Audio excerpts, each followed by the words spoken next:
This story is a strong and powerful one. This man's journey was not just his own, but he brought the world along with him. This journey was one of the biggest things the world has ever seen. He helped do what most people can only imagine to do in their lifetime, which is change the world for the better. But sadly, this is not the person that gets talked about. Until today. Today you will hear the story of the shadow of the leader, Bayard Rustin.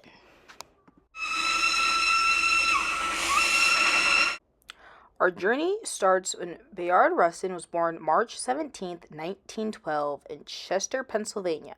He was one of 12 kids raised by his grandparents, Jennifer and Julia Rustin. They raised him with a non-violent Quaker upbringing. But before we get too far into Rustin's life, let's backtrack and learn more about his grandparents, Julia and Jennifer Rustin. There are no pictures of his grandfather, but we do know that he was born into slavery in 1864 and was adopted after the 13th Amendment was passed in 1865. His grandmother, Julia, was a nurse and a member of the National Association of the Advancement of Colored People, the NAACP. The NAACP was made February 12, 1909 because in 1908 there was a deadly riot in Springfield, Illinois. Through August 14th through the 16th, Black Americans were targeted and victimized by white mobs. They would destroy and burn homes and businesses of Black Americans. The reason being is because 17-year-old Joe James and 36-year-old George Richardson were accused of murder and sexual assault of a white resident. On the 116th anniversary of Springfield 1908 race riot, President Biden signed a proclamation establishing it into the national monument to commemorate civil rights history. When we say this is power, we feel it. When we say we carry the culture, we show it. And when we say Black women are supreme, we confirm it. Our purpose, our power, our people. We're what makes Black America, Black America. Because when we speak, the world listens. We fight. We win. We repeat. And in peace and power, we build together. This is the NAACP. In addition, the grandma taught them how to live a non-violent Quaker way. The Quakers are 3 historical peace churches.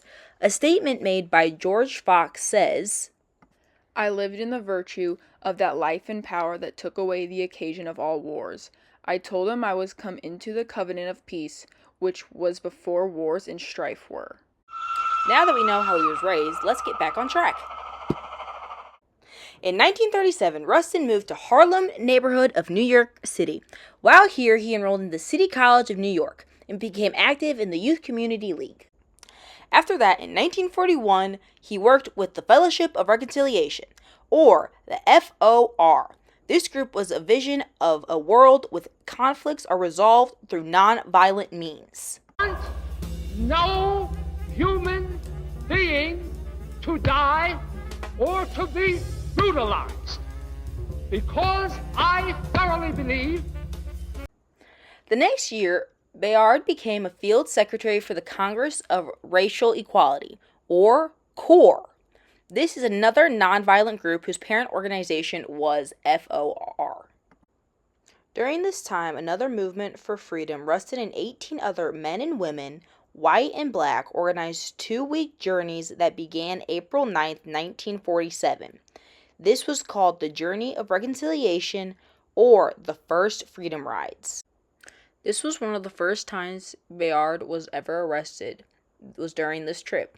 He spent 22 days on the chain gang at Roxborough, North Carolina, and wrote about it. Our next stop is in 1948, where A. Philip Randolph and Rustin meet. A. Philip Randolph was the founder of the Brotherhood of Sleepy Car Porters, the BSCP, and organized several other major protest marches in the nation's capital in the late 1950s, such as Pilgrims of Prayer in 1957 and 2 youth marches protesting how slow pace of school desegregation was in the South. shift away from the strategies of leading civil rights groups at the time. By early summer, Randolph announced the number of expected participants had risen to 100,000. You can imagine that Roosevelt was desperate to avoid the march. I called for a conference with the president. He said, Phil Randolph, we can't have 100,000 Negroes marching on Washington. If anything such as that were to occur, you wouldn't be able to manage them. We might have bloodshed and death. He said, now let us get on to business here and find out what can be done. With only 7 days to spare, Randolph called off the march. In exchange, Roosevelt issued Executive Order 8802, prohibiting discrimination of employment in defense industries and establishing a Fair Employment Practices Committee. 2 million blacks eventually found employment in wartime defense work. Negroes want the same things that white citizens possess. 7 years later, Randolph used the March on Washington movement to pressure another president, Harry Truman, to end Jim Crow laws in the military and to integrate the armed forces. Threatened with widespread racial tensions and needing the black vote in his 1948 re-election campaign, President Harry Truman signed Executive Order 9981 on July 26, 1948, banning racial segregation in the armed forces. In the 1960s, it was President Kennedy's turn to experience A. Philip Randolph.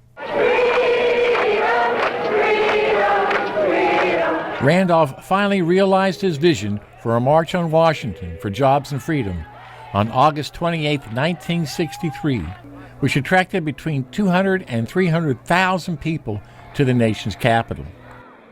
Although Kennedy had been pushing Congress for a new Civil Rights Act since early 1963, he initially did not support the event because of concern about the potential impact of the march on his. What that video does not tell you is Randolph asked Rustin to direct his Committee Against Discrimination Against the Armed Forces and help convince President Truman to desegregate the armed forces, and also help with the March on Washington. Just as you think everything is going great, everything falls off the rails. While on a speaking trip for the Fellowship of Reconciliation, he was arrested giving a lecture on anti-colonial struggles in West Africa. On January 22, 1953, the Los Angeles County Superior Court convicted Bayard Rustin of a misdemeanor vagrancy violation after being arrested for having sex with 2 men in a car in Pasadena, California. He was sentenced to 60 days in jail and registered as a sex offender. This put a very poor image on Rustin. So the leader of four, A.J. Must, forced him to step down even though he considered him to be a son. Luckily, he was so close with Randolph and he convinced Rustin to meet with Martin Luther King Jr. about the Montgomery bus boycotts in 1956. Rustin became a mentor to the 26-year-old Martin Luther King. From this point forward, Rustin became King's special assistant and closest advisor. The boycotts have been done before by two other young girls, but the person that struck the fire was Rosa Parks. She was arrested December 1st in 1955. Once Bayard and King got together, they became an unstoppable force. While they also worked the boycotts, they also helped to create the Southern Christian Leadership Conference, which is the SCLC. The SCLC puts its efforts on citizenship schools and efforts to desegregate individual cities. They founded this group to have a religion organization that could better coordinate civil rights protest activities across the South. Once again, his world falls apart. Despite everyone saying how great of an organizer this man was in bringing people together, Martin Luther King Jr. had to fire him. The reason he was fired was because of a jealous New York rival congressman named Adam Clayton Powell Jr. In 1960, he threatened to spread rumors about Martin Luther King Jr. and Rustin being lovers. Back on the track to success, they needed Bayard once again. 1963, A. Philip Randolph decided it was finally time for the March on Washington to happen. He asked Rustin to help organize the march and made him chief organizer. Rustin coordinated most everything perfectly, from transporting in food, security, and sanitary services. He recruited speakers for the rally and arranged the order of each program. He even made the decision to have King make the final speech. Around 250,000 people gathered at Lincoln Memorial. You sit down, I can't sit down. Just start to heaven when I move around. I don't think without Bayard Rustin, the modern civil rights movement would have won half of the victories that it won. That segregation be ended in every school district in the year 1963.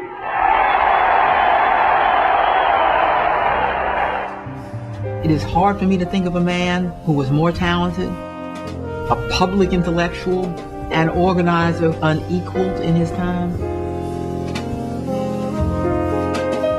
Why did he remain in the background? Why was he an advisor to this, that, or the other great? In the 1980s, he was very involved in the LGBTQ plus community. During that time in 1982, because non-existing of marriages between same-sex was a thing, he and his partner Nigel took the not unusual step of this time and adopted each other. He adopted his partner when he was at the age of 30. Sadly, he became ill in July of 1987 and died from a misdiagnosis of a perforated appendix. Since then, on August 8, 2013, President Barack Obama awarded him the highest medal of service a civilian can have, which is the Presidential Medal of Freedom, and was pardoned from all of his prior charges of being labeled as a sex offender.